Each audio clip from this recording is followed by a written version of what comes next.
The first thing people heard wasn't yelling. It was the scrape of a chair, a small sound, sharp, uncomfortable, the kind that makes a room go quiet. The Johnson family had just sat down when the host returned, standing too close, hands clasped tight in front of him like he was bracing himself.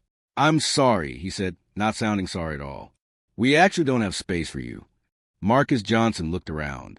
Half the dining room was empty, clean tables, menus untouched. His wife, Renee, glanced at their 2 kids, who were already unfolding napkins, already smiling. "We were just seated," Marcus said calmly. The host didn't meet his eyes. "Yes, but this section is reserved." "For who?" Renee asked. The host hesitated. His voice dropped. "Regulars." Each word made the room smaller. Marcus nodded slowly. He didn't raise his voice. He raised the truth. "We've been waiting outside for 20 minutes, he said. "If there's a policy, just explain it." That's when the manager arrived. Her name was Claire Benton. Crisp blazer. Polite smile that didn't reach her eyes. "There's been a misunderstanding," she said, already shaking her head. "We won't be able to serve you tonight." Renee felt her chest tighten.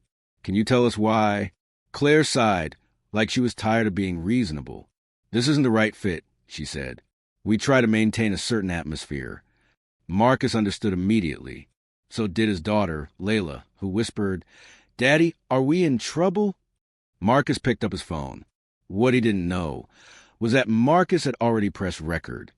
Before we continue, if stories like this remind you that respect should never depend on how someone looks, tap like, share this video, and subscribe to Black Justice so more people can hear these powerful lessons and stay with us to the end of this narration. It helps the channel grow and keeps these stories alive. Your support helps us keep telling stories that matter. Now back to the story. The family stood. Chairs scraped again. Heads turned. Conversations paused. Claire's smile stiffened. "You can't film here," she snapped. Marcus didn't argue. He didn't threaten. He simply said, "We were just trying to eat." They walked out into the night, neon lights buzzing behind them, the sound of laughter leaking from the doorway, like it didn't belong to them. Outside, Renee's hands were shaking. "Did that really just happen?" she asked. Marcus looked at his phone screen. The video was clear. The words were clear. The looks were clear. "Yes," he said quietly, "and people need to see it." By morning, the video was everywhere. Shared, reposted, paused, and replayed. People noticed the empty tables. They noticed the word atmosphere. They noticed the children. Comment sections filled faster than the restaurant ever had. "This could have been my family. This is why we record." Name the place. Local news stations picked it up by noon. By evening, Claire Benton was sitting across from the restaurant owner, staring at her own face on a screen. He didn't yell. He didn't need to. "This isn't who we are," he said. "Or, at least, it won't be anymore." The restaurant issued a public apology. Claire was suspended pending investigation. Staff underwent mandatory retraining. Reservations dropped overnight. But the Johnson family didn't celebrate.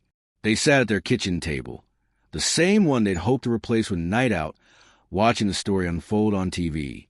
Marcus muted the screen. "I didn't want revenge," he said. "I wanted accountability."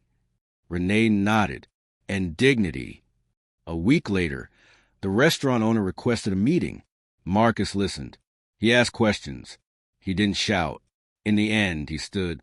"I hope you understand," he said, "that this wasn't about one bad night. It was about a pattern."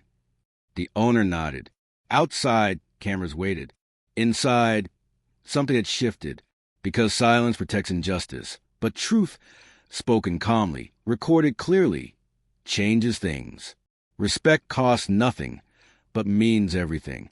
If this story touched your heart and remind you that dignity shouldn't depend on who's watching, take a moment to subscribe. Your support helps us share more Black justice stories that inspire change, spark awareness, and remind the world what dignity truly looks like. Share and leave a comment. Your voice helps bring these stories to life and keeps the message alive. Your voice matters here,